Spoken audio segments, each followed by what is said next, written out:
চ্যানেলতে তোমাদের সবাইকে স্বাগত। আজকে দেখাবো তোমাদেরকে চিতই পিঠে। চিতই পিঠে দেখাবো, কিন্তু এটা আমি সরাতে করিনি, মাটির সরাতে করিনি, বাড়িতে কড়াইতে করেছি।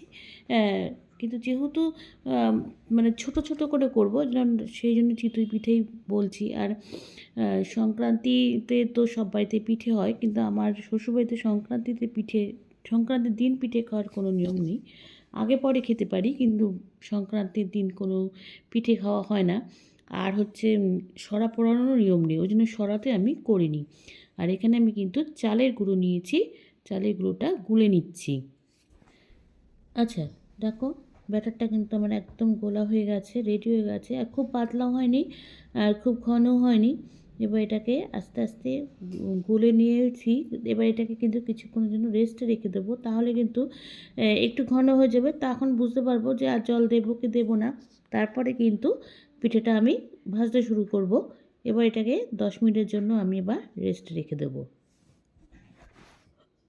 আচ্ছা, এবার দেখো ঢাকনাটা 10 মিনিট মতো রেখে দিয়েছিলাম রেস্টে। এবার ঢাকনাটা খুলছি, খুলে তোমাদেরকে দেখাচ্ছি যে এটাকে দেখো চালের গুঁড়োটা কিন্তু জলটা ঘনটা নিচে চলে গেছে আর জলটা উপরে উঠে এসছে। এবার এটাকে আস্তে আস্তে আবার মেশাতে হবে, তারপরে বুঝতে পারবো যে জল লাগবে কি না। মনে হচ্ছে লাগবে না, কেন একদম এবার ব্যাটারটা কিন্তু একদম ঠিক হয়েছে। এবার আস্তে আস্তে গুলে নিই, তারপরে এবার এটাকে কড়াইতে আমি করব।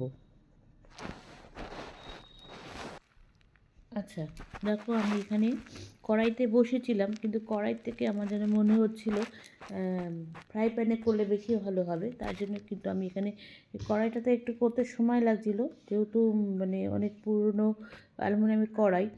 আর এর থেকে ননস্টিকের কড়াই বা ননস্টিকের ফ্রাই প্যানে করা ভালো অ্যালুমিনিয়ামের কড়াই থেকে। আমি এই জন্য এবার এটাকে এখানে আর করব না, এবার ফ্রাই প্যানে করব। আচ্ছা, এবার দেখো ফ্রাই প্যানটা নিয়ে নিয়েছি। এই ফ্রাই প্যানটা আমার ভীষণ ভালো, খুব সুন্দর, যা কিছু করি না কেন খুব সুন্দর উঠে যায়। এবার চলো, সরষের তেল আগেকার দিনে আমরা জানি এই বেগুনের মাথা দিয়ে বোটা দিয়ে কিন্তু সরষের তেল মাখানো হতো। আমি তা না, ব্রাশ দিয়ে মাখিয়ে নিলাম। আচ্ছা, এবার ব্যাটারটা দেবো, দেখো আস্তে।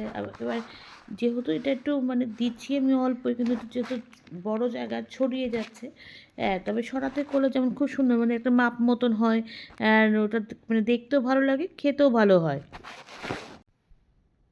আচ্ছা, হয়ে গেছে এক পিঠ আমার ভাজা। এবার আরেক পিঠটাকে উল্টে নিলাম, নিয়ে একটু রেখে এটাকে নামিয়ে নেব। আচ্ছা, দেখো এটা আমার হয়ে গেছে, তুলে নিলাম। এরপরে আরেকটা তোমাদেরকে করে দেখাচ্ছি। আর এই একইভাবে করব, একই প্রসেসে করব। আর এগুলো কিন্তু খেতে খুব ভালো হয়, মানে যারা ভালোবাসে, আমি যেমন ভীষণ ভালোবাসি। আর অনেকে আছে পছন্দ করে না, এটা নিজস্ব কোনো স্বাদ নেই, সেই জন্য পছন্দ করে না। এবার দেখো আবার একটু ব্যাটার দিতে, আমি কিন্তু আর তেল দিইনি। ওই তেলে যে একবার তেলটা দিয়েছি তাতে কিন্তু আমি এটাতে আরেকটা দিয়ে দিলাম, দিয়ে এটা একটু হোক, তারপরে এটাকে নামিয়ে নেব। আচ্ছা, হয়ে গেছে। এবার এটাকে কিন্তু তুলে নিচ্ছি।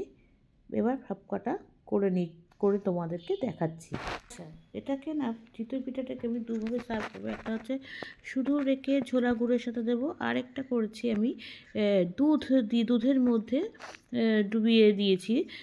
দুধটাকে জাল দিয়েছি, দেখো দুধের মধ্যে একটু এলাচ দিয়ে দিয়েছিলাম, ওটা আমার ভিডিও নেওয়া হয়নি। আচ্ছা, এখানে আমি কিন্তু দুধের মধ্যে ঝোলা গুড় দেবো, মানে ঝোলা গুড়টা খুব সুন্দর খেতে ছিল। ঝোলা গুড় দিয়েছি, দিয়ে এবার এটাকে একটুখানি জ্বালাবো, জ্বালিয়ে তারপরে পিঠেগুলো দিয়ে দেবো। কেননা বেশি গ্যাসটা বন্ধ করে দেবো, না হলে কিন্তু আবার পিঠে তো হয়তো ভেঙে যেতে পারে, সেই জন্য কিন্তু গ্যাসটা অফ করে আমি পিঠেগুলো ছেড়ে দেবো। আচ্ছা, এবার দেখো দুধটা জালটা হয়ে গেছে, আর অনেকক্ষণ দিয়েছি, তবে খুব বেশি দেবো না, কিন্তু ঘন করব না, একটু পাতলার মধ্যেই রাখবো। এবার এটাকে গ্যাসটা বন্ধ করে দিয়েছি, দিয়ে এবার কিন্তু এর মধ্যে আমি আস্তে আস্তে পিঠেগুলোকে ছেড়ে দিচ্ছি। বেশি দেবো না, ভাগ করে নিয়েছি, কিছুটা শুকনো রাখবো আর কিছুটা দুধে ছেড়ে দেবো। দিয়ে এটাকে কিন্তু এটা ছোটো হলে কিন্তু মানে জায়গাটা কম লাগবে, যেহেতু একটু বড়ো বড়ো হয়েছে সেখানে একটুখানি ছটপেটা যেন মনে হচ্ছে ভরে গেছে। আচ্ছা, এবার এটা হয়ে গেছে। এবার কিন্তু ভিজিয়ে দিয়েছি, দিয়ে এবার এটাকে ঢাকা দিয়ে রেখে দিচ্ছি ঠান্ডা হওয়ার জন্য। আচ্ছা, হয়ে গেছে। আমার দেখো দু রকমের সার্ভ করেছি, একটা হচ্ছে শুধু ঝোলা গুড় দিয়ে, একটা দুধের মধ্যে। তোমরা কিন্তু এভাবেই করে খেতেও কিন্তু খুব সুন্দর লাগছিল। আর আমাকে জানিয়ে কিন্তু লাইক, কমেন্টস আর শেয়ারের মাধ্যমে তোমরা যারা আমার চ্যানেলটাকে সাবস্ক্রাইব করে আমার সঙ্গে রয়েছো তাদের জন্য রয়েছে অসংখ্য অসংখ্য ধন্যবাদ। আর যারা এখনও করনি তারা প্লিজ চ্যানেলটাকে সাবস্ক্রাইব করে আমার সঙ্গে থেকো।